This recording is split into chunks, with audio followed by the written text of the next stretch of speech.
നമസ്കാരം ഗൈസ്, പുതിയ സെറ്റപ്പ് എങ്ങനെ ഉണ്ടെന്ന് കമൻറ്റ് ചെയ്യുക. പുതിയ സെറ്റപ്പ് എന്നുള്ള രീതിയിൽ ഭയങ്കര വൃത്തിയുള്ള സെറ്റപ്പ് ഒന്നും അല്ലാന്ന് എനിക്കറിയാം. എന്നാലും ജസ്റ്റ് ഒന്ന് മാറ്റി പിടിക്കാൻ വേണ്ടി നോക്കിയതാണ്. നന്നായിട്ടുണ്ടോ അല്ലെങ്കിൽ ഉള്ളതിലും പോക്കായോ എന്നുള്ളത് നിങ്ങൾ തന്നെ കമൻറ്റ് ചെയ്യുക. നമ്മൾ ഇന്നത്തെ വീഡിയോയിലൂടെ നോക്കാൻ പോകുന്ന ഒരു സീരിയസ് വിഷയമാണ്. അതായത് പിക്സൽ 8a തൊലച്ചു, അത്ര എനിക്ക് പറയാനുള്ളൂ. കൊണ്ടുപോയി തൊലച്ചിട്ടുണ്ട്. 53,000 രൂപയാണ് അതിൻ്റെ സ്റ്റാർട്ടിംഗ് പ്രൈസ് വരുന്നത്. ബോക്സ് ആൻഡ് പ്രൈസ് തന്നെയാണ് ഈ കാറ്റഗറി ഞാൻ കൊടുക്കുന്നത്.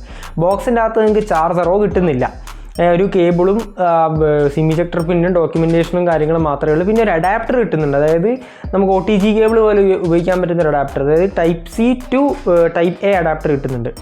അതായത് അതിൽ ഇപ്പോൾ പെൻഡ്രൈവ് കുത്താൻ പറ്റുന്ന രീതിയിലുള്ള അഡാപ്റ്റർ. അല്ലാണ്ട് ചാർജറും കാര്യങ്ങളൊന്നും കിട്ടുന്നില്ല.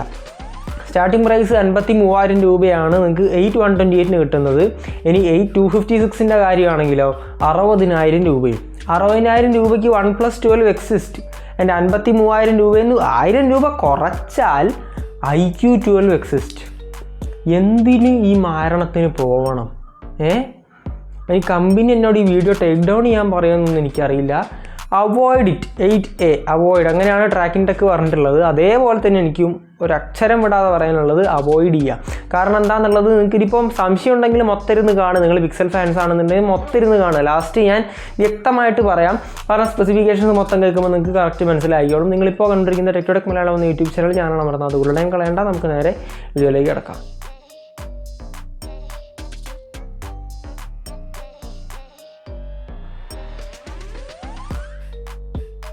ഡിസൈനിനെ കുറിച്ച് പറയുമ്പം ഡിസൈൻ അത്യാവശ്യം കുഴപ്പമില്ല. അതായത് കാണാനുള്ള രീതിയിലാണ് ഞാൻ പറയുന്നത്. അത്യാവശ്യം കുഴപ്പമില്ല. 3 കളർ വേരിയൻസിലാണ് വരുന്നത്. അതിൻ്റെ വേരിയൻറ്റിൻ്റെ പേരെന്ത് വേണമെങ്കിൽ ആയിക്കോട്ടെ, ഞാൻ ജസ്റ്റ് കളേഴ്സ് പറയാം. ഗ്രീൻ ഉണ്ട്, ബ്ലൂ ഉണ്ട്, ബ്ലാക്ക് ഉണ്ട്, വൈറ്റ് ഉണ്ട്. 4 കളർ വേരിയൻസ്. ഇനി ഡിസൈൻ ആ ഒരു ഡിപ്പാർട്ട്മെൻറ്റ് നോക്കുന്ന സമയത്ത് ഡിസൈനും കളേഴ്സും കൂടി നോക്കുമ്പോൾ കുറച്ച് സ്റ്റാൻഡേർഡ് ലുക്കിംഗ് ആണ്, വലിയ കുഴപ്പമില്ല. കുറച്ച് പ്രീമിയം ലുക്കിംഗ് ആണ്, ക്യൂട്ട് ഡിസൈനാണ് ഉള്ളത് പറയാനും എനിക്ക് ഇഷ്ടപ്പെട്ടിട്ടുണ്ട്. പക്ഷേ പ്രശ്നം അവിടെയല്ല. അലൂമിനിയം ഫ്രെയിംസ് കൊടുത്തിട്ടുണ്ട്, നല്ല കാര്യം. പക്ഷേ പ്ലാസ്റ്റിക് ബാക്കാണ് കൊടുത്തിരിക്കുന്നത്. ഗ്ലാസ് ബാക്ക് കൊടുക്കണം, നിർബന്ധമായിട്ടും ഗ്ലാസ് ബാക്ക് കൊടുക്കണം. കാരണം പ്രൈസ് റേഞ്ച് അതാണ്. പിന്നെ മാറ്റ് ഫിനിഷും കാര്യങ്ങളൊക്കെയാണ്. ഫിംഗർ പ്രിൻറ്റ്സ് മഡ്ജസും കാര്യങ്ങളൊന്നും വരാൻ പോകുന്നില്ല. റൗണ്ടഡ് എഡ്ജസ് ആണ്. സോ നിങ്ങൾക്ക് പിടിക്കാനൊക്കെ നല്ല ഇൻഹാൻഡ് ഫീലൊക്കെ നല്ല ഗ്രേറ്റ് ആയിരിക്കും. ഒരു പ്രീമിയം ഫീലൊക്കെ തന്നെ എന്തായാലും തരും. അതിലൊന്നും പ്രശ്നമൊന്നുമില്ല. പിന്നെ കോമ്പാക്റ്റ് ഫോണാണ്, അത് മറക്കരുത്. അതായത് 6.1 ഇഞ്ചസിൻ്റെ സ്ക്രീനാണ് വരുന്നത്. നല്ല കോമ്പാക്റ്റ് ആണ്. അതായത് നമുക്ക് ഹോൾഡ് ചെയ്യാനൊക്കെ നല്ല സുഖമായിരിക്കും. കീശ കൊണ്ടിട്ട് നടക്കാനൊക്കെ നല്ല സുഖമായിരിക്കും. പക്ഷേ 188 ഗ്രാം വെയിറ്റ് മാത്രമേ വരുന്നുള്ളൂ. 8.9 mm തിക്നെസ് മാത്രമേ വരുന്നുള്ളൂ. ഓവറോൾ ഡിസൈനിൽ ആ ഒരു പ്ലാസ്റ്റിക് ബാക്ക് എടുത്ത് ഒഴിവാക്കിയാൽ ബാക്കിയൊക്കെ നല്ല തന്നെയാണ്. വലിയ കുഴപ്പമൊന്നും വരുന്നില്ല. IP67 റേറ്റഡ് ആണ്. സോ നിങ്ങൾക്ക് വെള്ളത്തിൽ പിടിച്ച് മുക്കിയാലും വലിയ കുഴപ്പങ്ങളും കാര്യങ്ങളൊന്നും വരാൻ പോകുന്നില്ല. പിന്നെ 3.5 mm ഓഡിയോ ജാക്ക് വരുന്നില്ല. പിന്നെ ഒരു സിം കാർഡ് മാത്രമേ നിങ്ങൾക്ക് ഇടാൻ പറ്റുള്ളൂ, സിം കാർഡ്. പിന്നെ ഒന്ന് നിങ്ങൾക്ക് ഈ സിം ഉപയോഗിക്കാം, അങ്ങനെ ഡുവൽ സിം ഉപയോഗിക്കാം. പിന്നെ SD കാർഡിൻ്റെ എക്സ്പാൻഷൻ സ്ലോട്ട് നിങ്ങൾക്ക് ഓപ്ഷൻ ഇവിടെ വരുന്നില്ല. USB Gen 3.2 ആണ് കൊടുത്തിരിക്കുന്ന പോർട്ട്, നല്ല കാര്യം. പിന്നെ SD കാർഡ് സ്ലോട്ട് വരുന്നില്ല, ഞാൻ പറഞ്ഞു. 3.2 എങ്കിലും കൊടുത്തിട്ടില്ലായിരുന്നെങ്കിലല്ലോ. പിന്നെ ഇത് മാത്രം നോക്കിയിട്ടല്ല നമ്മൾ ഫോണിനെ കുറിച്ച് പറയാം. നമുക്കൊരു ഡിസ്പ്ലേ ആൻഡ് ഓഡിയോ ഡിപ്പാർട്ട്മെൻറ്റ് നോക്കുകയാണെങ്കിൽ 6.1 ഇഞ്ചസിൻ്റെ ഫുൾ HD+ AMOLED സ്ക്രീനാണ് കൊടുത്തിരിക്കുന്നത്.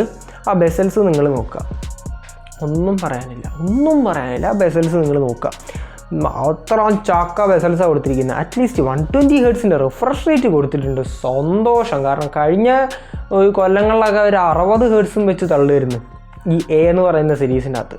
അതെന്തായാലും മാറ്റിയിട്ടുണ്ടല്ലോ, നല്ല കാര്യം. 2000 nitsൻ്റെ പീക്ക് ബ്രൈറ്റ്നസ് വരുന്നുണ്ടെന്ന് പറയുന്നുണ്ട്. Guerrilla glass 3. ഞാൻ ഇതേ സെറ്റപ്പിൽ ഒരു വീഡിയോ കൂടി എടുത്തിട്ടുണ്ട്, മോട്ടോ എഡ്ജ് 50 ഫ്യൂഷൻ.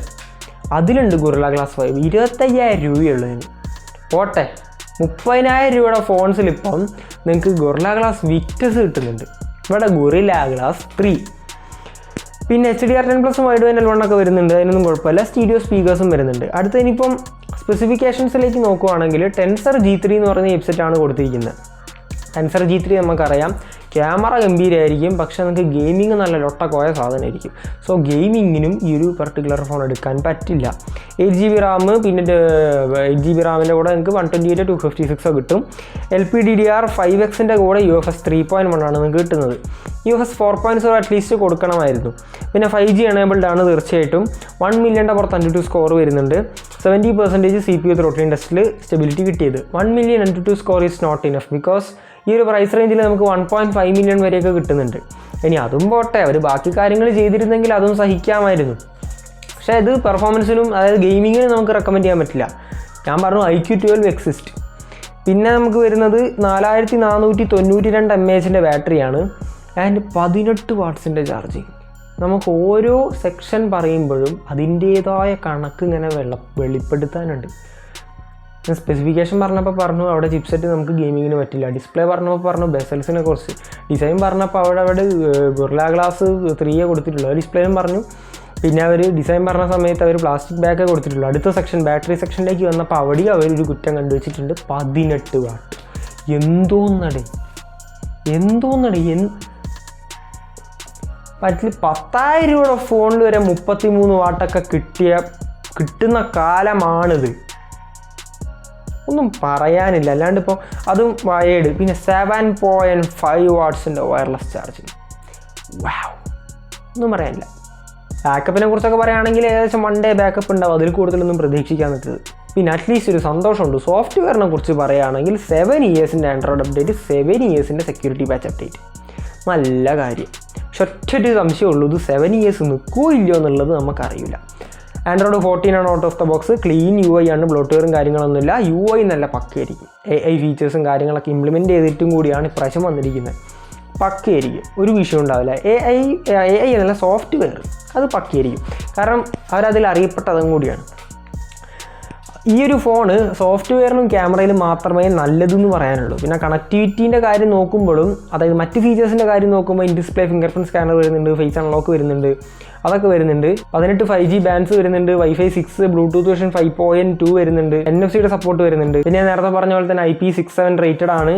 പിന്നെ USB Gen 3.2 വരുന്നുണ്ട്. ഇങ്ങനെയുള്ള കാര്യങ്ങളൊക്കെ വരുന്നുണ്ടെങ്കിൽ പോലും അത് പിന്നെ നോർമലാണ്. ഈ ഒരു പ്രൈസ് റേഞ്ചിൽ എല്ലാ ഫോൺസിലും കിട്ടുന്നുണ്ട്. അതൊരു ഫണ്ടമെൻ്റൽ തിങ് ആണ് കണക്ടിവിറ്റി എന്ന് പറയുന്നത്. മറ്റ് ഫീച്ചേഴ്സും അതൊക്കെ തന്നെയാണ്. ലാസ്റ്റ് ആൻഡ് ഫൈനലായിട്ട് ക്യാമറയെ കുറിച്ച് നോക്കുന്ന സമയത്ത് 64 MP OIS-ഉം EIS-ഉം സപ്പോർട്ട് ചെയ്യുന്ന ഒരു primary camera, 13 MP ultra wide, 2 ക്യാമറയെ കൊടുത്തിട്ടുള്ളൂ, നല്ല കാര്യം. മാക്രോയും ഡെപ്ത് ഒന്നും കൊടുത്ത് കുളമാക്കിയിട്ടില്ല. പിന്നെ 13 MP ഒരു സെൽഫി ഷൂട്ടറും കൊടുത്തിട്ടുണ്ട്. 4K 60 FPS ബാക്കിൽ maximum video resolution, 4K 30 FPS മുന്നിൽ മാക്സിമം വീഡിയോ റെസൊല്യൂഷൻ, കുഴപ്പമില്ല. മാത്രമല്ല ക്യാമറ നല്ലതായിരിക്കും. പിന്നെ AI ഫീച്ചേഴ്സ്, മാജിക് ഇറേസർ, പിന്നെ അങ്ങനെയുള്ള കാര്യങ്ങളൊക്കെ വരുന്നുണ്ട്. സോ അതിലും കുഴപ്പമൊന്നുമില്ല. അങ്ങനെ ക്യാമറ നമുക്ക് പിന്നെ പണ്ടേ അറിയുന്നതാണ്. ഗൂഗിൾ പിക്സൽ എന്ന് പറഞ്ഞാൽ അത്യാവശ്യം നല്ല രീതിയിൽ ക്യാമറ ചെയ്യുന്നവരാണ്. അപ്പം ക്യാമറ നമുക്ക് പ്രശ്നമൊന്നും ഉണ്ടാവില്ല. എന്തായാലും നല്ല രീതിയിൽ ക്യാമറയും ചെയ്തിട്ടുണ്ട്. പക്ഷേ ലാസ്റ്റ് ആൻഡ് ഫൈനലായിട്ട് നമ്മൾ കൺക്ലൂഷനെ കുറിച്ച് പറയുന്ന സമയത്ത് അവിടെയാണ് പ്രശ്നം വരുന്നത്. കൺക്ലൂഡ് ചെയ്യുമ്പം നമുക്കിത് ഒരിക്കലും റെക്കമെൻഡ് ചെയ്യാൻ പറ്റൂലടേ. ഒരു കാരണവശാലും നിങ്ങളിത് 53 പോയിട്ട് 43 പോലും എടുക്കാൻ എനിക്ക് പറയാൻ പറ്റില്ല. ഒഴിവാക്കുക, അത്രയേ ഉള്ളൂ. ഇനി പിക്സൽ ഫാൻസ് അത്രയും മുട്ടി നിൽക്കുകയാണെങ്കിൽ വല്ല പഴയ ഫോൺ എടുത്തോ, അതുകൊണ്ട് ഇതെടുക്കാൻ പറ്റൂല. വല്ല 30-നൊക്കെ വന്നാൽ സഹിക്കാം എന്നേ പറയാൻ പറ്റുള്ളൂ. 30-ന് വന്നാൽ പോലും ഞാൻ റെക്കമെൻഡ് ചെയ്യില്ല. കാരണം ഒരു ബേസിക് ഗെയിമിങ് നിങ്ങൾക്ക് പറ്റൂല.